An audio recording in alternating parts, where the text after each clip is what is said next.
के साथ साथ आप किस डायरेक्शन में मेहनत करते हैं। लोग जिंदगी में खुश रहना चाहते हैं, लेकिन खुश होने का मतलब ये नहीं होता कि वो कुछ बुरी आदतें पाल लें और उसमें खुशी ढूंढें। तो बात यह है कि खुश रहने के लिए बुरी आदतों का पालना जरूरी नहीं है। कुछ लोग जैसे तंबाकू खाने लग गए तो वो, इसका मतलब ये नहीं, वो इंस्टेंट ग्रेटिफिकेशन तो है बट वो जिंदगी को बर्बाद करता है।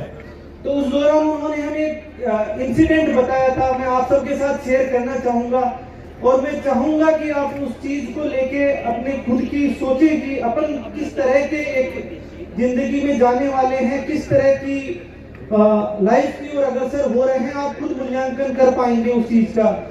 तो क्या हुआ था कि नवजीवन की पहली बिल्डिंग बनके तैयार हुई थी और क्योंकि पहली बिल्डिंग थी, सभी शायद रोज उस बिल्डिंग को जाके देखते थे और एक दिन इतनी गहनता से देखते थे कि एक दिन उन्होंने एक चीज नोटिस करी कि उस बिल्डिंग का एक बहुत ही चमचमाता हुआ बाथरूम तैयार हुआ है और उस बाथरूम की दीवार पर किसी ने पीक थूका हुआ है। सर ने बोला कि बेटा ये बात नहीं है कि किसी ने गंदगी कर दी, वो गंदगी साफ हो जाएगी, इतना स्टाफ है, सारी चीजें हैं, बिल्डिंग बनी है तो उसको साफ करना कौन सी बड़ी बात है। बट मैं आप लोगों का ध्यान उस आदमी की तरफ आकर्षित करना चाहता हूँ। मुझे नहीं पता वो कौन है बट उसकी तरफ आकर्षित करना चाहता हूँ कि उसके दिमाग में क्या चलता है, क्या उसका कैरेक्टर, क्या उसके चरित्र में उतना सादगी और संजीदगी है कि वो ऐसी चीजों को ना करता। ये करके उसको कुछ नहीं मिला, हो सकता है बहुत ही छोटा सा मामूली सा उसको ग्रेटिफिकेशन मिला है, लेकिन आप उस आदमी की मानसिकता को इस चीज से भांप सकते हैं और आप ये भी भांप सकते हैं, वो चाहे मुझे नहीं पता वो कौन है बट मैं आपको गारंटी के साथ कह सकता हूं कि उसने अपनी जिंदगी में बहुत कुछ अचीव नहीं किया होगा या वो नहीं कर पाएगा। तो सभी बच्चों के लिए ये सीख है कि आपको वैसा नहीं बनना।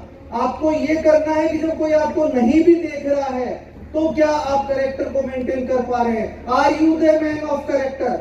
यदि वो है तो आपकी मेहनत सही डायरेक्शन में रंग लाएगी। वो एक छोटा सा इंसिडेंट था लेकिन मैं आज तक उस चीज को याद रखता हूँ। इस चीज के लिए याद रखता हूँ कि जब भी कभी, क्योंकि वो चीज मेरे को इतना इफेक्ट करी थी, उस टाइम एकदम बाल मन था, इतना इफेक्ट करी थी, तो मुझे पूरा भरोसा है कि आप लोगों को भी वो चीज उतनी ही इम्पैक्ट करेगी और जिन लोगों को वो इम्पैक्ट करेगी मुझे पूरा भरोसा है आने वाले टाइम में, आने वाली जिंदगी उनकी बहुत बेहतर होगी, बहुत ही उन्नति के मार्ग पर वो जाएंगे। इसके साथ जब आप लोग इस चीज को करने लगते हैं, जब आपने अच्छी आदतें डालनी है और मेहनत करने लगते हैं तो बाकी सारी चीजें, चाहे वो टाइम मैनेजमेंट हो, चाहे एग्जाम का स्ट्रेस हो, जिन चीजों की आप जनरली परवाह करते हैं वो अपने आप लाइन पे आ जाती हैं। रोज रोज जब आप इंक्रीमेंटल इंप्रूवमेंट करते हैं तो वो चीज आपकी जिंदगी में धीरे धीरे करके सारी चीजें लाइन पे आ जाती हैं। मैं उम्मीद करता हूं कि इससे ज्यादा मोटिवेशनल और बहुत सारी चीजें हमें हर्षवर्धन साहब बताएंगे। मैं भी उनके वक्तव्य को सुनने के लिए और उसको जिंदगी में उतारने के लिए बहुत आतुर हूँ। मुझे पूरा भरोसा है कि आप लोग आतुर होंगे। सर ने मुझे बुलाया है यहाँ पे और ये मौका दिया है, ये सम्मान दिया है, उस चीज के लिए मैं बहुत बहुत धन्यवाद हूँ, आभार है मेरा। एक और इंसिडेंट मुझे याद आ रहा है। ये इंसिडेंट एक वाद्य प्रोग्राम का है। जब मैं यहाँ से पास आउट हो गया था और ऐसे ही किसी एक छोटे से वार्षिक प्रोग्राम में आया था, उस टाइम जब मैंने बच्चों से मुखातिब हो लिया, उसके बाद में सर का जब भाषण हुआ तो सर ने एक बात बताई सभी बच्चों को और वो भी मुझे आज तक याद है। वो ये थी कि बेटा आपने सोहन को देखा, इससे कुछ सीखने को मिली, मेरे को भी आज सीखने को मिली। ये आया है आप सब लोगों के लिए, लेकिन ये खुद बोल रहा है कि मैंने ये चीज सीखी है और मैं ये चीज अपने जीवन में उतारूंगा।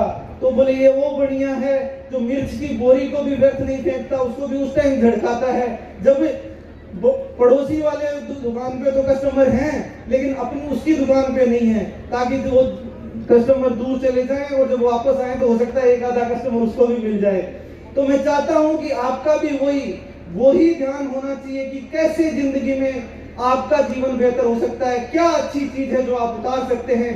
यदि आपने इतना सा कर लिया, ये एटीट्यूड, ये माइंडसेट बना लिया, तो मुझे पूरा भरोसा है आप सभी बच्चे, और ऐसा कभी मत सोचो कि इतने बच्चे हैं मेरा क्या होगा, इतने बच्चे हैं सब तो आईएएस नहीं बन जाएंगे, सब तो डॉक्टर नहीं बन जाएंगे, सब तो इंजीनियर नहीं बन जाएंगे। मैं आपको गारंटी देता हूं कि आज के भारत में आप सबके लिए अनंत अपॉर्चुनिटीज हैं। सिर्फ जरूरत है कि आप सही एटीट्यूड के साथ, सही मेहनत के साथ और सही अप्रोच के साथ मेहनत करने, सिंसियरिटी के साथ यदि आप कर लेंगे तो मुझे पूरा भरोसा है आप में से एक एक बच्चा उस मुकाम को हासिल कर पाएगा जो मुझे पूरा भरोसा। आज आप इवन इमेजिन भी नहीं कर सकते कि मैं क्या बन सकता हूँ, आप वहां तक भी पहुंच सकते हैं। बस बात यह है कि आप अपनी आदतों को में छोटे छोटे इंप्रूवमेंट लाएं और मेहनत और सिंसियरिटी के साथ मेहनत करें। इसी के साथ सर बहुत बहुत धन्यवाद। मैं सभी बच्चों के उज्जवल भविष्य की कामना करता हूं और जो नीट एकेडमी जिसके मैं लोगो देख रहा था कि अब डॉक्टर भी बनाएंगे, तो डेफिनेटली मैं चाहता हूं कि आप सब में से बहुत सारे डॉक्टर बन के निकलें और बहुत अच्छे डॉक्टर बन के निकलें, जिससे सभी का भला हो, समाज का भला हो। इसी के साथ बहुत बहुत धन्यवाद। आपको बहुत बहुत मेरी तरफ से शुभकामनाएं। सर ने मुझे मौका दिया उसके लिए फिर से सर बहुत बहुत आभारी। धन्यवाद sir. Thank you. Thank you so much sir. आपकी उपस्थिति हमारे लिए गरिमामय है सर। एक बार